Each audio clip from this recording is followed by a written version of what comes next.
Hello, my friend. I want to talk to you about the Epicureans and the Skeptics on existential courage.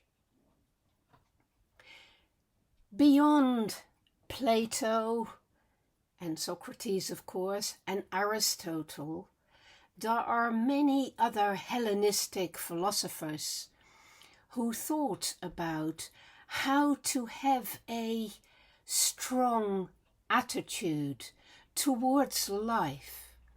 And even though they didn't use the term existential courage, this is what they were looking for.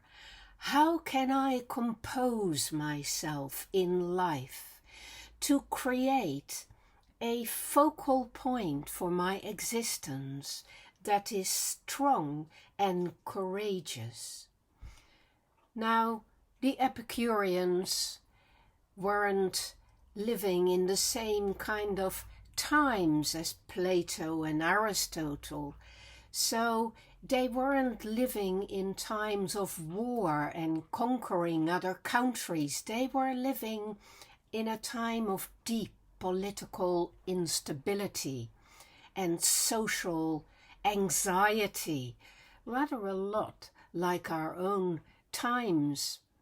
And so they did not define courage as a heroic confrontation or a civic duty on the battlefield.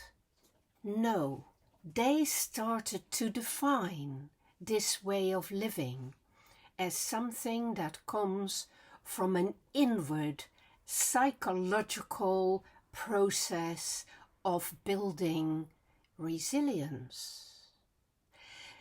Resilience is the product of you dismantling your false beliefs, a bit like CBT.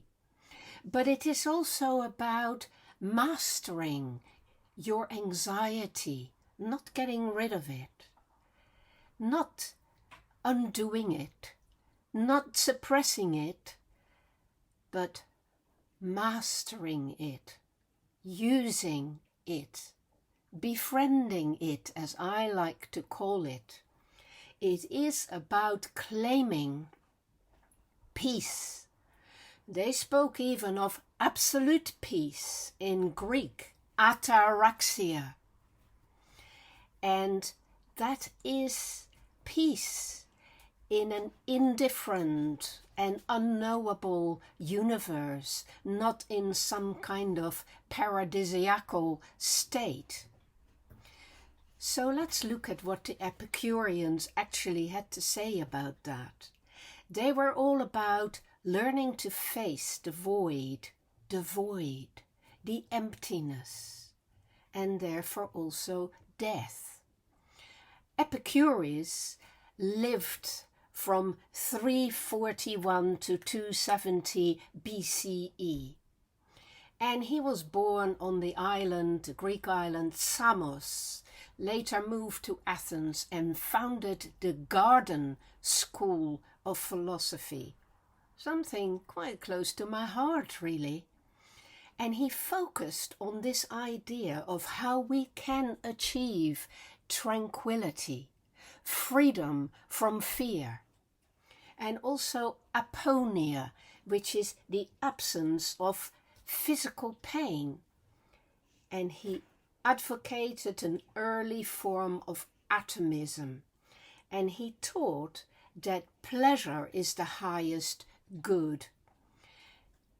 A pupil of his, 2 centuries later, is Lucretius, 94 to 55 BCE, not a very long life.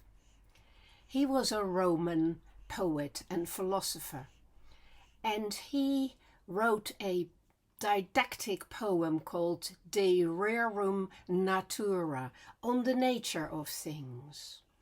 And this was very much based on a Roman interpretation of Epicureanism, which is about understanding the mechanics of the universe, and therefore removing the fears of the gods and the fears of the afterlife. So both Epicurus and his followers created this philosophy, which is actually a therapeutic intervention, which is about dealing with the core of your existential anxiety, which is based, they said, in the fear of death, the fear of suffering, and the fear of cosmic judgment on us.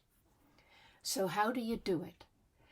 Epicurus, I should say, identified that the root of all human paralysis is this dread of death.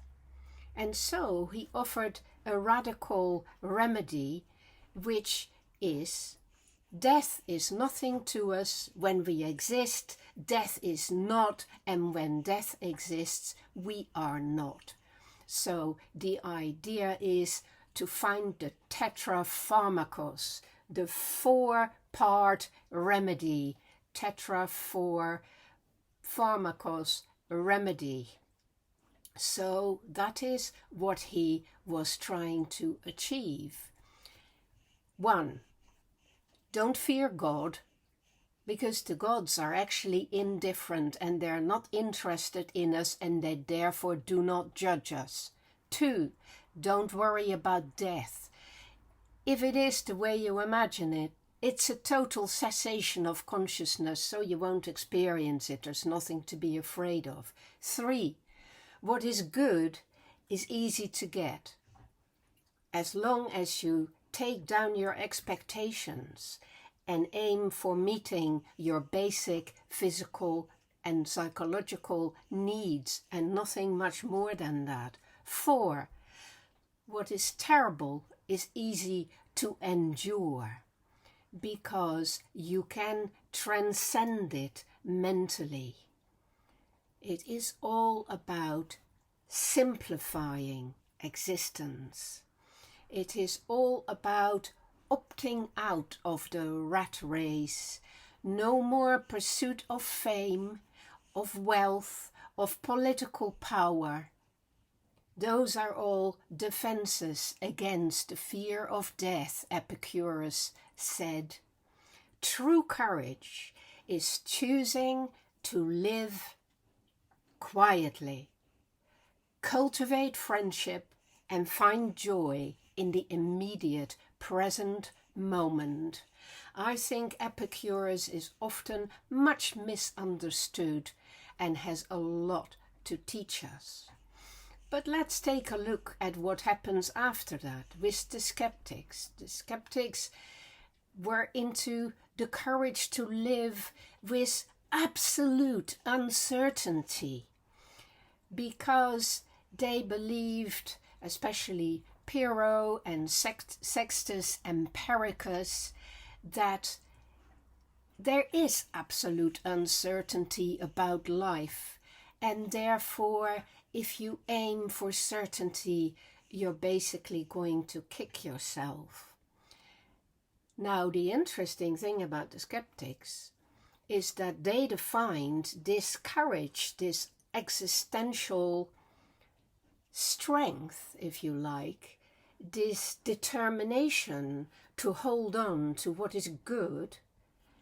They defined that as holding on to what is uncertain, to plant yourself, to plant your roots deeply into change and uncertainty.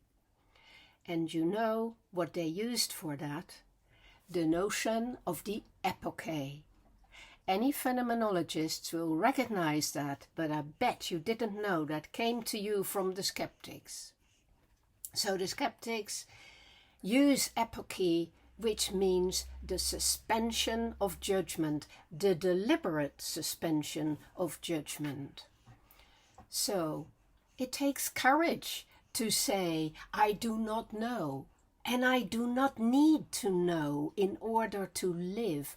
I can question things. I can question everything and remove from myself the desire to have certainty or to have continuity, and to live instead with ambiguity and not with comforting dogmas.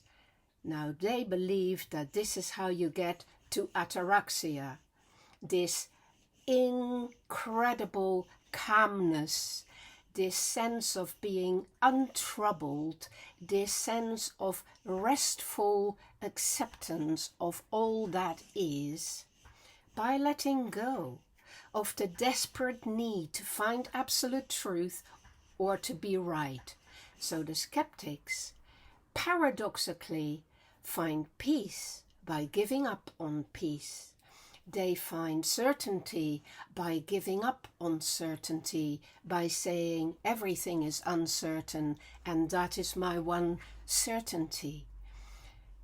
They do not despair about meaninglessness. Rather like Camus, they accept that meaninglessness is a given, and so we're not expecting cosmic truth to dictate how we live life. We liberate ourselves from the pressure to conform to any kind of standard, and instead we seek the path to inner freedom and inner peace, this incredible tranquility of ataraxia, stopping letting the existential anxiety get the better of you and just accept it as a background phenomenon. So that is how you get your courage according to the Epicureans or the Skeptics. And as you can see, the secular existentialists took a lot from the Epicureans, and the phenomenologists took a lot from the skeptics. All of these ideas are relevant to your daily practice. See how you can play with them and what they can do for you to find yourself practicing your existential courage according to the classics. Take care, my friend.